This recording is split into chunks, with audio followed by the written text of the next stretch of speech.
Adviser और माननीय IT adviser को हमने सी प्रधान सचिव आईबीआर श्री भारत खेड़ा जी, निदेशक सूचना एवं जनसंपर्क श्रीमती किरण बड़ाना जी, प्रदेश सरकार के वरिष्ठ अधिकारीगण और यहाँ उपस्थित सभी लोगों का हम तहे दिल से हार्दिक अभिनंदन स्वागत करते हैं। 11 दिसंबर 2022 के ऐतिहासिक दिन वर्तमान कांग्रेस सरकार के कार्यग्रहण के साथ ही प्रदेश में सुशासन, समग्र विकास और जन सेवा के एक नए युग का सूत्रपात हुआ। नई सरकार के आने से प्रदेशवासियों में आशाओं और आकांक्षाओं की उमंग जगी है। 100 दिन की छोटी सी अवधि के दौरान प्रदेश समावेशी विकास के साथ व्यवस्था परिवर्तन की राह पर गतिमान हुआ है। ये अवधि राज्य के लिए सुख की सौगात बनी, साथ ही प्रदेश में नई पीढ़ी के नेतृत्व का आगाज हुआ।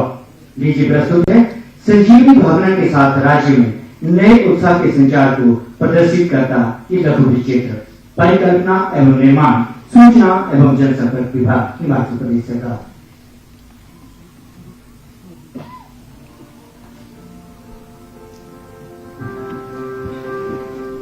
11 दिसंबर 2022 का दिन हिमाचल प्रदेश के इतिहास में स्वर्णाक्षरों में अंकित होगा। इस रोज ऐतिहासिक रिज मैदान में केंद्रीय नेतृत्व की गरिमामय उपस्थिति में व्यवस्था परिवर्तन की प्रतिबद्धता के साथ शुभ शुरुआत हुई।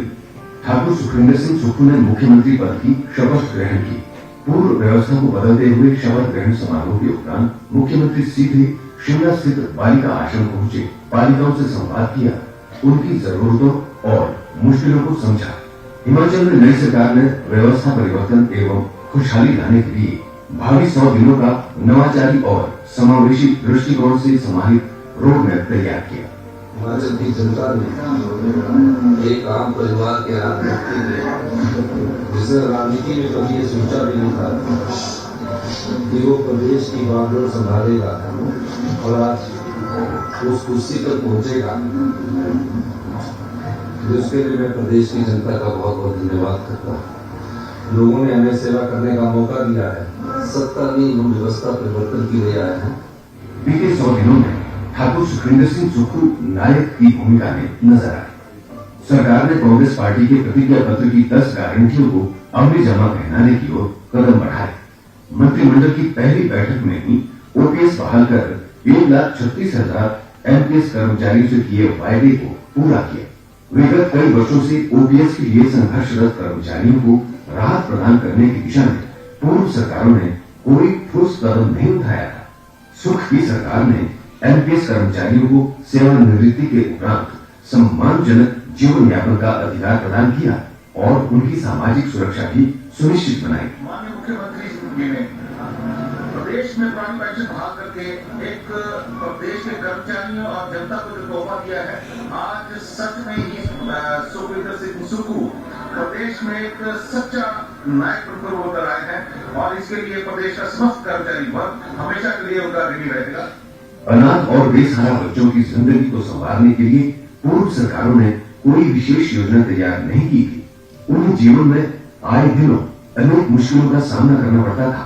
नव वर्ष में सुख की सरकार 101 करोड़ रुपए की धनराशि से मुख्यमंत्री सुख आश्रय कोष स्थापित कर इन बच्चों की माता भी बनी और पिता भी। मुख्यमंत्री ने ऐलान किया कि अनाथ बच्चों की उच्च शिक्षा और कौशल विकास पर होने वाला खर्च प्रदेश सरकार वहन करेगी। इन बच्चों को आवश्यकता अनुसार जेब खर्च के लिए आर्थिक सहायता भी दी जाएगी। उसके मन में ये प्रथा नहीं रहनी चाहिए कि मैं पढ़ लिख कर मुझे इस संस्थान में इसलिए एडमिशन नहीं मिल पाया कि मेरे पास उसकी फीस देने के लिए पैसे नहीं। उसको कभी ये महसूस नहीं होने देंगे कि उसकी कोई कमी है उसमें।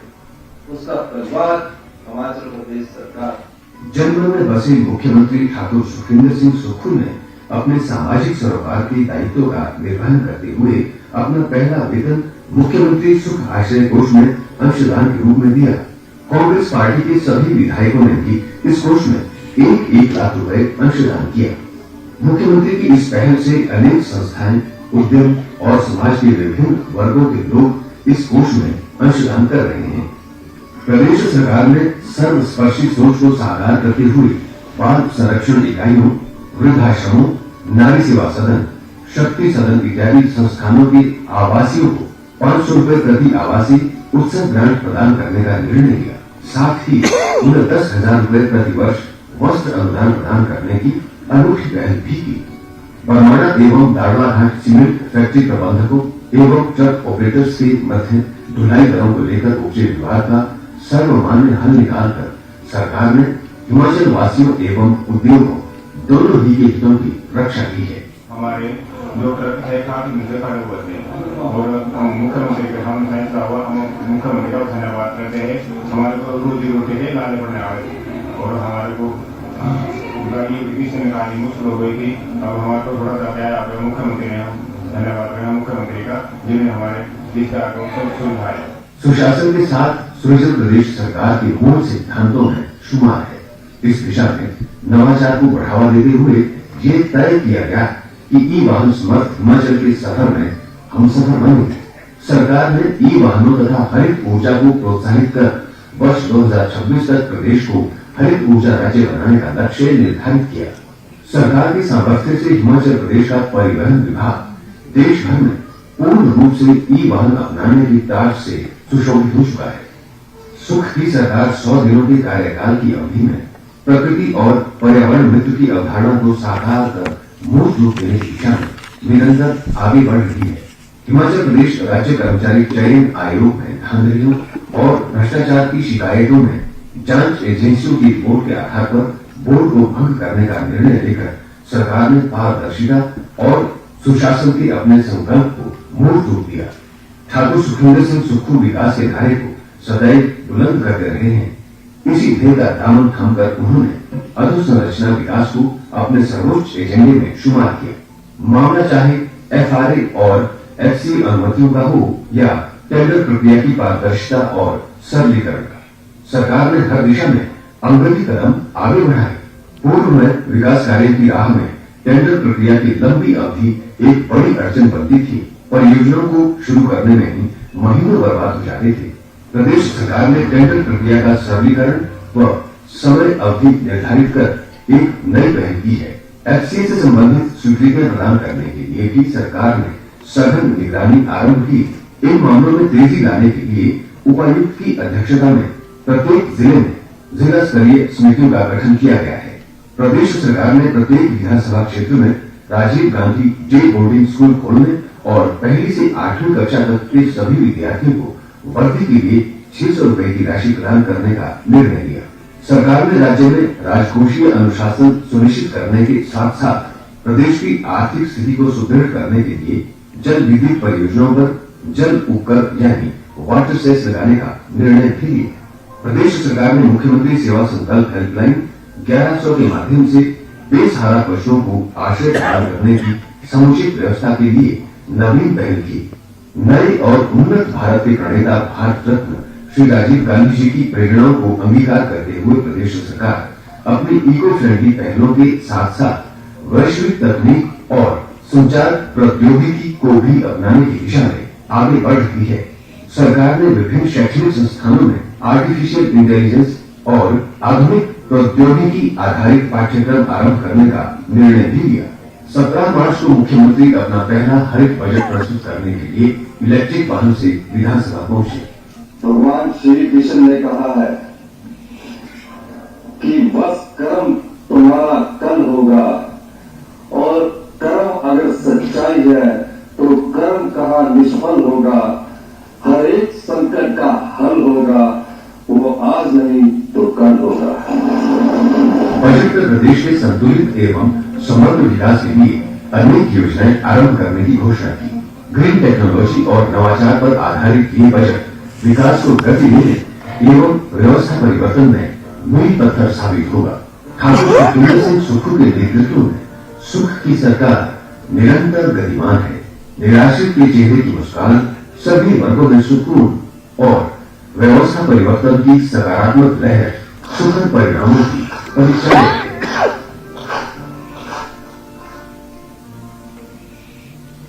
ये था लघु विचित्र सूचना एवं जनसंपर्क विभाग की पेटी। आग्रह कर रहे हैं माननीय मुख्यमंत्री महोदय से कांग्रेस सेवा दल द्वारा प्रकाशित कॉफी टेबल बुक व्यवस्था परिवर्तन के 100 दिन का विमोचन करने के लिए माननीय महोदय।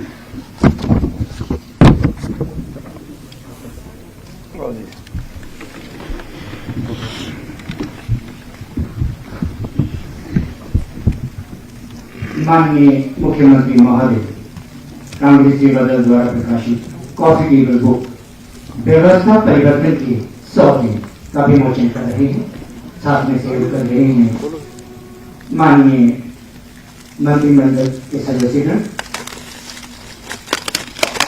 ये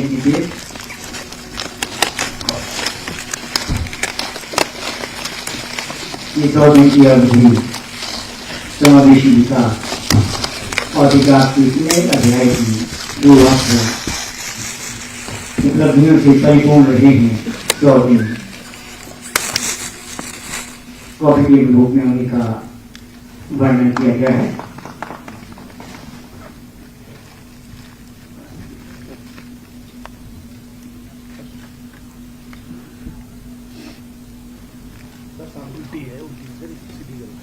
मैं उल्टी भी दिखा रहा हूँ, सीधी भी दिखा रहा हूँ।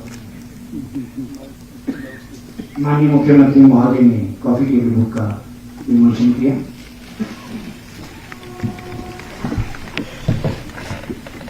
व्यवस्था परिवर्तन की 100 दिन। अब हर सुबह प्रदेश में नई उमंग और उत्साह लेकर आ रही है। इसे हम सकारात्मक घटनाओं की श्रृंखला का समावेश कहें कि जब सोमवार को राज्य सरकार ने अपने कार्यकाल के 100 दिन पूर्ण किए, तब संपूर्ण विश्व में वर्ल्ड हैप्पीनेस डे भी मनाया जा रहा था। आगे कर रहे हैं माननीय मुख्यमंत्री महोदय से पत्रकार वार्ता को संबोधित करने के लिए माननीय मुख्यमंत्री महोदय जी। सम्मानित उप मुख्यमंत्री महोदय मुकेश अग्निहोत्री जी, सम्मानित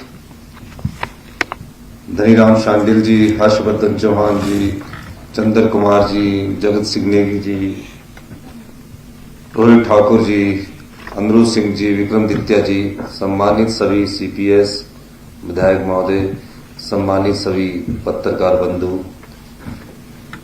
हमारी सरकार का कार्यकाल अभी 100 दिन का पूरा हुआ है। इस अवसर पर मैं सभी मंत्रिमंडल के सदस्य और सभी प्रदेश के कर्मचारी व अधिकारियों का धन्यवाद करता हूं कि 100 दिन के इस कार्यकाल में सभी प्रदेश के कर्मचारी और अधिकारियों ने दिन रात मेहनत करके एक दिशा इस प्रदेश की तय की। ये दिशा आने वाले समय की व्यवस्था परिवर्तन की दिशा है। हमने कई परिवर्तन इन 100 दिनों में किए और मुझे खुशी है कि उसका परिणाम आने में अभी समय लगेगा, लेकिन बजट इस दिशा को दर्शाता है। मंत्रिमंडल के सहयोगी सदस्य दिन रात मेहनत करके रात के 12-12 बजे तक अधिकारियों से बैठक करके इस प्रदेश की बिगड़ती अर्थव्यवस्था जो थी, जो कर्ज के बोझ के तले दबी हुई थी, आर्थिक संकट से हमें जूझना पड़ रहा था, बजट किस स्वरूप में हो, मैं सभी मंत्रिमंडल के सदस्यों का भी धन्यवाद करना चाहूंगा और प्रदेश के अधिकारियों का भी धन्यवाद करना चाहूंगा कि जब 17 मार्च को बजट पेश किया, उस बजट में हमारी एक नई दिशा प्रदेश के लोगों के लिए उम्मीद की किरण बनकर आई। मैंने बजट को लीक से हटकर स्कीम बेस्ड योजनाओं के अंतर्गत किया। तकरीबन 10 मीटिंगें तो मैंने खुद की, मंत्रिमंडल के सदस्यों से अलग से बैठक की और पहले दिन से हमारी कमिटमेंट है। अभी सूचना एवं प्रसारण जो हमारा विभाग है उन्होंने दिखाया कि हम सत्ता सुख के लिए नहीं आए हैं, हम व्यवस्था परिवर्तन करने के लिए आए हैं। और क्या व्यवस्था हमने परिवर्तन किया? विधायक दल की हमारी बैठक हुई, सभी विधायक दल के सदस्य उसमें शामिल हुए और सभी विधायकों ने एक बात उस दिन रखी कि हम कई बार विधायक बन चुके हैं, हम कई बार मंत्री बन चुके हैं, इस प्रदेश का हित सर्वोपरि होना चाहिए और अब हमें इन 5 सालों में इस प्रदेश की जनता में ऐसा कुछ करके दिखाना है जिससे हमारे जो भविष्य की युवा पीढ़ी है उसका जीवन में सुधार आए। सभी लोग विधायक थे उसमें, 40 के 40 विधायक उसमें उपस्थित थे। पता लगा कि 920 के करीब संस्थान खोल दिए गए और जब विधायकों ने वहां बात रखी कि पीएन के सहारे हमारे सीनियर सेकेंडरी स्कूल चल रहे हैं, 100 बेडेड हॉस्पिटल खोल दिया, वार्ड वाइज का के सहारे चल रहा है और एक नीतिगत फैसला किया गया। शिक्षा संस्थान, स्वास्थ्य संस्थान, डिवीजन खोलना कोई बड़ी बात नहीं है, इसको बड़ी चीज ना मानी, लेकिन जब विधायकों की राय आई कि हमें क्वालिटी पर जाना चाहिए, हमें क्वालिटी एजुकेशन में जाना चाहिए, क्वालिटी हेल्थ में जाना चाहिए, क्वालिटी इंफ्रास्ट्रक्चर में जाना चाहिए, फिस्कल को कैसे ठीक करना है, फाइनेंशियल डिसिप्लिन कैसे लाना है और लोगों को में कैसे सुधार किया जाए, पहले दिन से सभी विधायकों के सुझाव मिलते रहे और हम उसको अमल करने की दिशा में आगे बढ़ते रहे। आज मुझे खुशी है कि 100 दिन के इस छोटे से कार्यकाल में हमने जहां कुछ विभागों में व्यवस्था परिवर्तित कर दी है, कुछ विभागों में आने वाले 1 साल में जो बजट है वो आपको परिणाम देगा।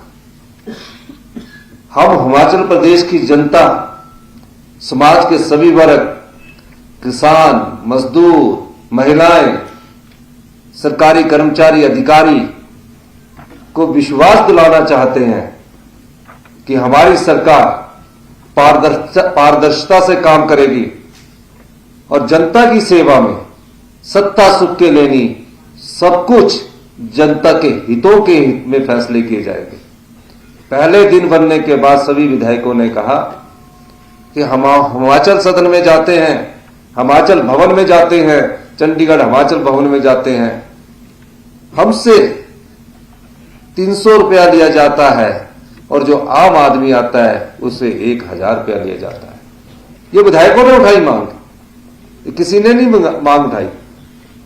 हमने उसी दिन फैसला किया कि सबको एक समान हिमाचल सदन और हिमाचल भवन में जो कमरे का किराया है वो एक समान किया जाएगा और हमने उसी दिन 1200 रुपया जो उनसे लिया जाता था उसी दिन से कर दिया। खाने का आधा रेट लिया जाता था वो भी उसी दिन से कर दिया। ये चीज छोटी है लेकिन दिशा तय करने वाली थी उनके त्याग की कि हम लोग भी इस दृष्टि से आगे आ रहे हैं। ये व्यवस्था परिवर्तन का पहला उदाहरण था, ये पहले दिन का फैसला। उसके बाद मैं उन बालिका आश्रम में गया। मैंने उप मुख्यमंत्री मुकेश जी से अनुरोध किया कि आज हम सचिवालय नहीं जाएंगे, प्रक्रिया होती है कि ओथ के बाद मुख्यमंत्री और मुख्यमंत्री सचिवालय जाए। मैं बालिका आश्रम गया, टूटी गंडी के उस बालिका आश्रम में मैंने उन बच्चों से सीखा।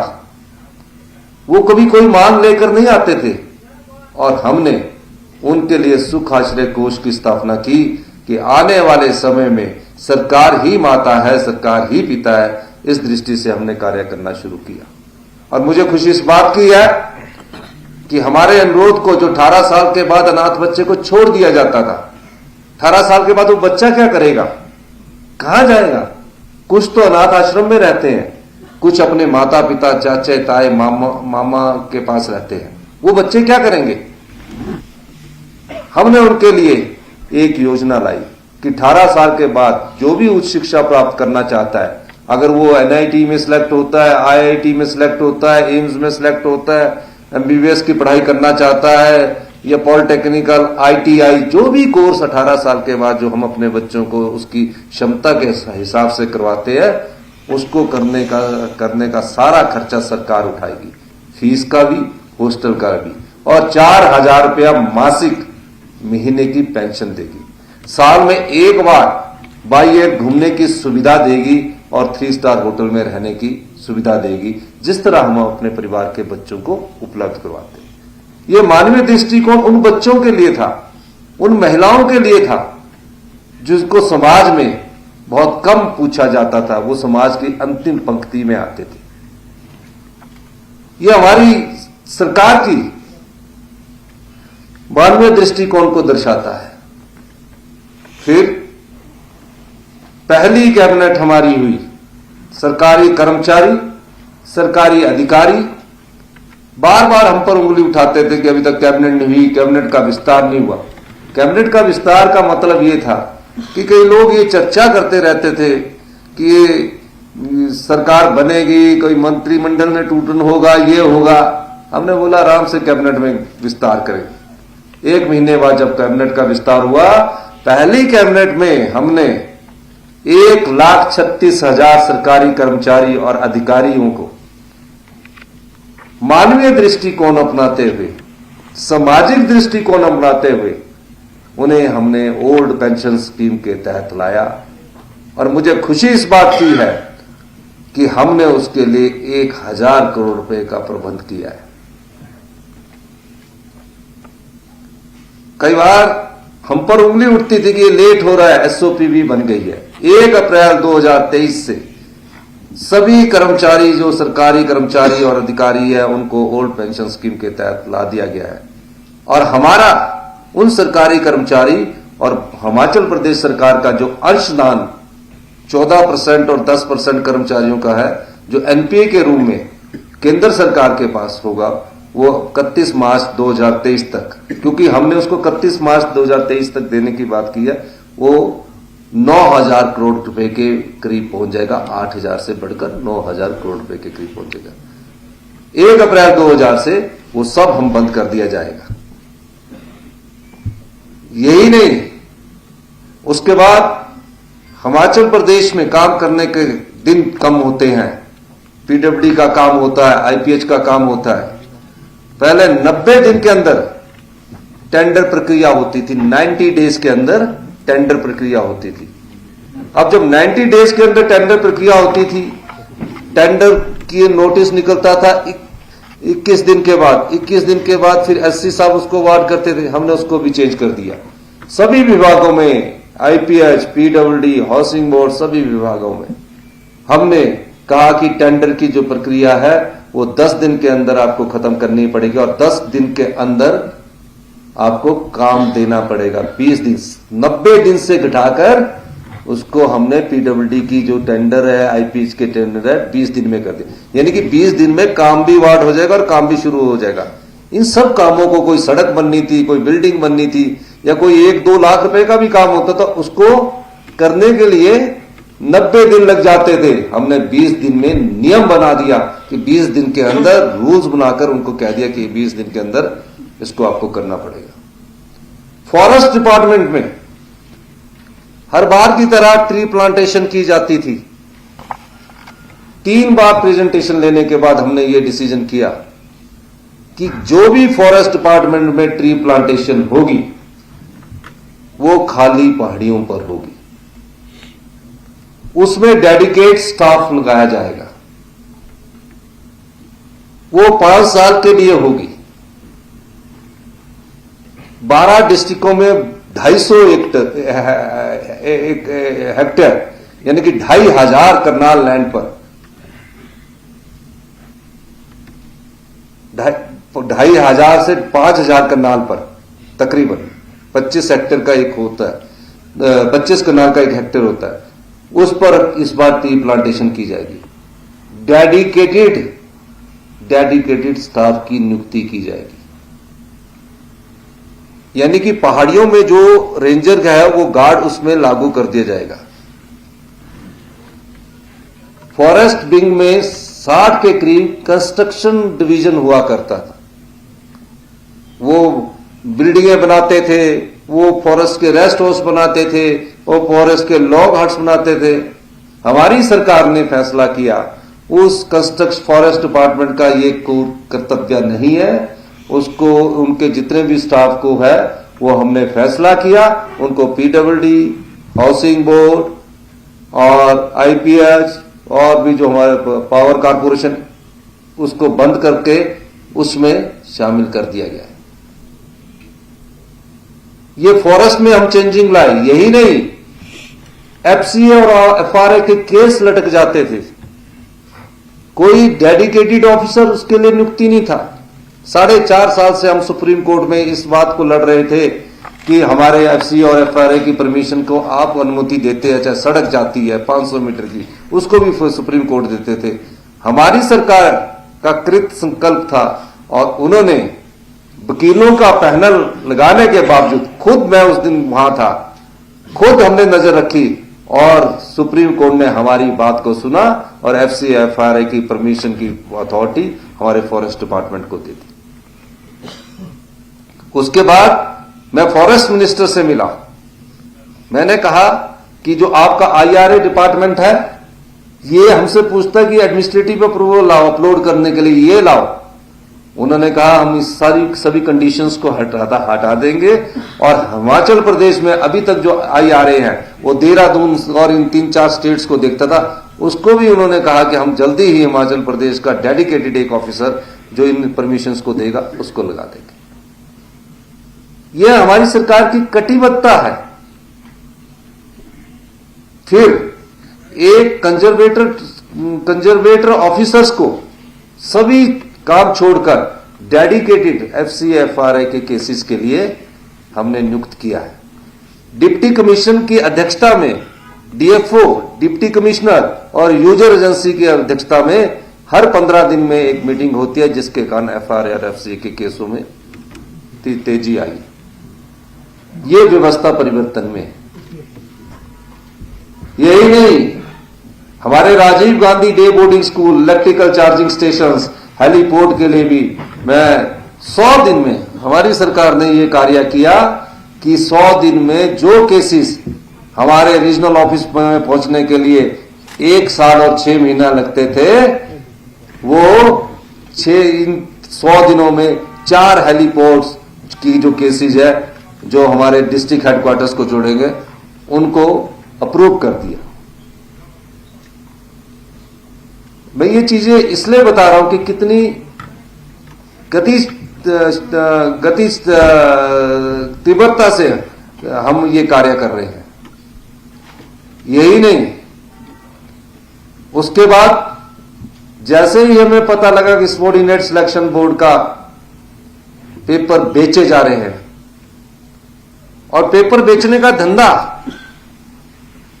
ये काफी सालों से चल रहा था। पिछली सरकार में पुलिस भर्ती का पेपर लीक हुआ, इंक्वायरी नहीं हुई। क्या हुआ, अपनी गलती को ढकने के लिए दोबारा पुलिस भर्ती का पेपर करवाया और दोबारा पुलिस भर्ती का पेपर डिक्लेयर करवाने के बाद रिजल्ट निकाल दिया। हमने 25 दिसंबर को पहला पेपर होना था, हमने विजिलेंस डिपार्टमेंट के द्वारा जाल बिछाया कि पेपर होने से 2 दिन पहले ये पेपर बिकता है।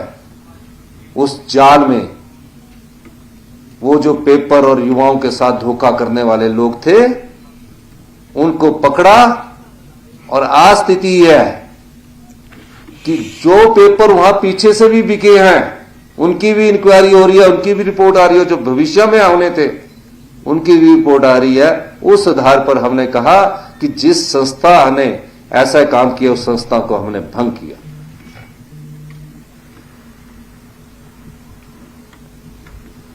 और मुझे खुशी है कि अगले 10 दिन के अंदर Himachal Pradesh public service commission, जो सबॉर्डिनेट सिलेक्शन बोर्ड द्वारा जो अगले एग्जाम होने थे, पिछलों की जिनकी इंक्वायरी चल रही है, उनके रिक्रूटमेंट का प्रोसेस शुरू कर रहा है। तो HP public service commission subordinate selection board के जो हमारे अगले एग्जाम है 2000 पोस्टों के लिए रिक्रूटमेंट का प्रोसेस शुरू कर रहा है। उनसे हम किसी प्रकार की फीस नहीं लेंगे क्योंकि उन्होंने वहां अप्लाई किया हुआ है। उनका एज का कोई क्राइटेरिया नहीं होगा, वो 1 महीने के अंदर उनका एग्जाम होगा और उनका रिजल्ट तुरंत प्रभाव से निकल जाएगा। और जो पिछले हैं जिसमें कोई केस नहीं बनता उनके रिजल्ट भी तुरंत प्रभाव से Himachal Pradesh public service commission निकाल रहा है। यह भी व्यवस्था परिवर्तन है। यही नहीं, हमारी सरकार का पूरा एक डाटा सेंसस करवाया है। हमारी जो गारंटी योजनाएं हैं वो 5 साल के लिए दी गई है। इस बजट में 5 गारंटी योजनाओं का क्रियाशील बनाने के लिए हम आगे बढ़े हैं। पहली ओपीएस पूरी हो गई। दूसरी, हमारी गारंटी में 1500 रुपया हमने देने की बात की है। पहले चरण में 2,37,000 महिलाओं को 1500 रुपया देने का इस बजट में प्रावधान किया गया है, जिस पर 461 करोड़ रुपए खर्च हो गए। इसका मतलब यह नहीं है कि और जो महिलाएं हैं उनको पेंशन नहीं मिलेगी, उनको भी पेंशन मिलेगी। समय अनुसार हम उस पेंशन को और लोगों के लिए भी बांटेंगे। 5 चरणों में यह पेंशन दी जाएगी और 4 साल के भीतर यह पूरी पेंशन हिमाचल प्रदेश में अपनी महिलाओं को दे दी जाएगी। हमारी सरकार उस दृष्टि से भी कार्य कर रही है। हिमाचल प्रदेश में कई विडोज है, विधवाएं हैं, कई एकल नारी है जिनके पास अपना घर नहीं है। वो कई बार पंचायत प्रधानों के बीच में निर्भर हो जाते हैं, उन पर कंडीशन लगा दी जाती है इतनी इनकम लगाई जाए। हमने फैसला किया है जो भी गरीब महिला होगी कोई आय की सर्टिफिकेट नहीं मांगेगा। गरीब महिला होगी वहां का लोकल लीडर्स और जो हमारा एसडीएम होगा उसका सर्टिफिकेट वेरीफाई करेगा और उसको 1,07,000 महिलाओं को मकान बनाने के लिए पैसे उपलब्ध करवा दिए जाएंगे। पानी का कनेक्शन मुफ्त में दिया जाएगा, बिजली का कनेक्शन मुफ्त में दिया जाएगा। सबसे पहले हर एक विधानसभा क्षेत्र में ऐसी जो गरीब महिलाएं हैं 50 या 100 उनको पैसा उपलब्ध करवा दिया जाएगा, हर एक विधानसभा क्षेत्र। ये हमारी कटिबद्धता ये दिखाती है कि हम समाज के उस अंतिम वर्ग के साथ खड़े हैं जो कोई आवाज नहीं उठा सकता, लेकिन उसकी आवाज के साथ हम खड़े हैं। उसी तरह हमने इस एक और योजना शुरू की।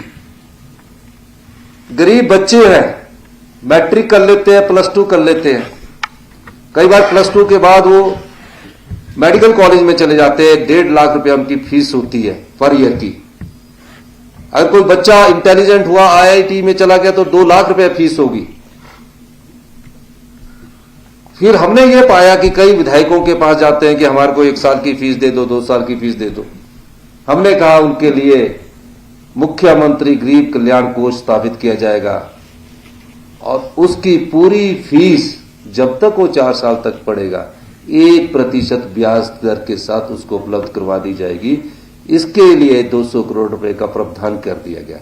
अगर 200, क्योंकि ये योजना शुरू हुई है, अगर 200 के बाद अगर उसमें 400 करोड़ रुपए भी डालना पड़ता है तो हमारी सरकार उसमें योजनाओं के अंतर्गत पैसा डालेगी।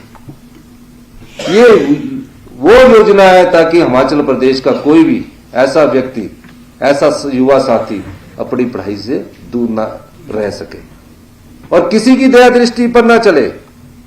हम अपनी दया दृष्टि से किसी बच्चे को पढ़ा सकते हैं कि चलो जी हमने पढ़ा दिया, गरीब बच्चा है, बड़ी दया कर दी, और उससे ये एक्सपेक्ट करते हैं कि हमारा जीवन भर ये मान सम्मान करे, हमारे पास रहे। हमने बोला वो दया दृष्टि का भाव हम हिमाचल के युवाओं में नहीं लाना चाहते, हिमाचल की महिलाओं में नहीं लाना चाहते, हम उन्हें सम्मान का भाव देना चाहते हैं। इस दृष्टि से ये योजनाएं शुरू की गई।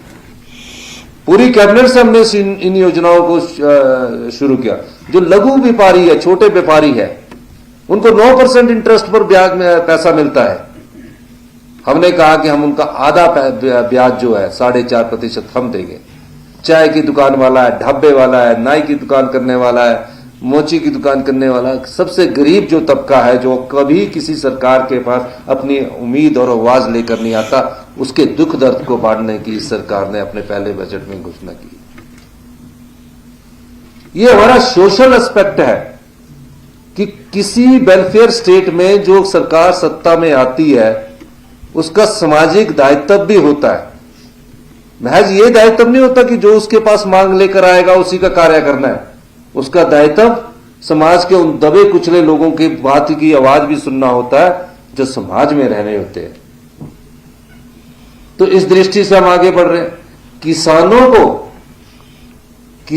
को 2% की ब्याज से अपने छोटे छोटे टीम बनाकर हमारी सरकार उन्हें किसान लोन उपलब्ध करवाएगी। आर्थिक स्थिति ठीक नहीं है, लेकिन योजनाओं को हम धन लगा रहे हैं।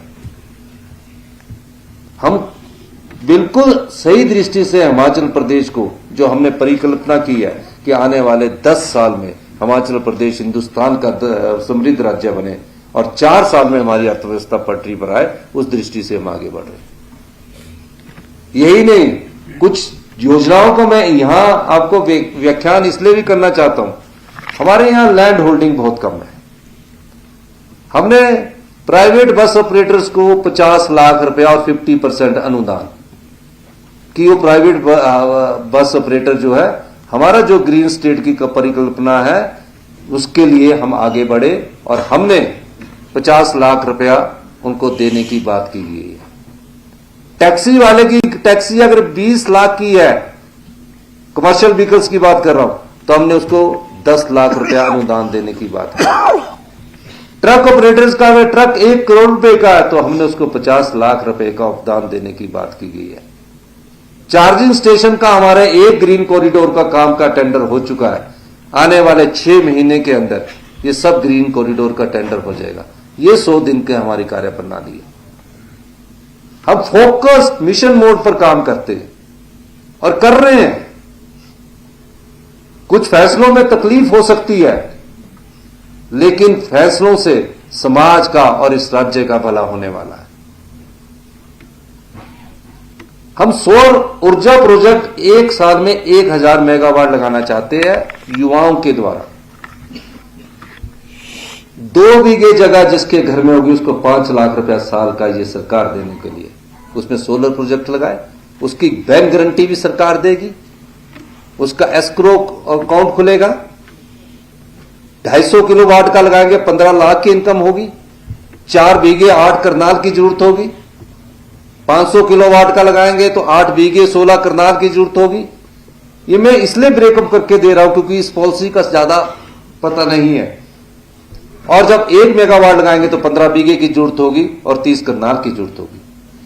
1 मेगावाट में हमारी जो मॉडरेट इंसुलेशन है, जो सोलर की पावर है, उससे तकरीबन 1 साल में 60 लाख रुपया साल का बिजली पैदा होगी।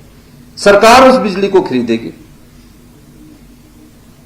250 किलोमीटर जिसके घर में 4 बीघा बेचारा यहां उधर धक्के खाता है, हमारे पास आता है, रोजगार दे, अपने घर में लगाए, 15 लाख साल का कमाए। जो हम उसको सब्सिडी देंगे वो उसका पूरा लोन खत्म होने के बाद उससे हम 20 या 30% वापिस तब लेंगे और उसको आधा देंगे। इस योजना को हम युद्ध स्तर पर शुरू करेंगे। वो मुख्यमंत्री महोदय ने लड़की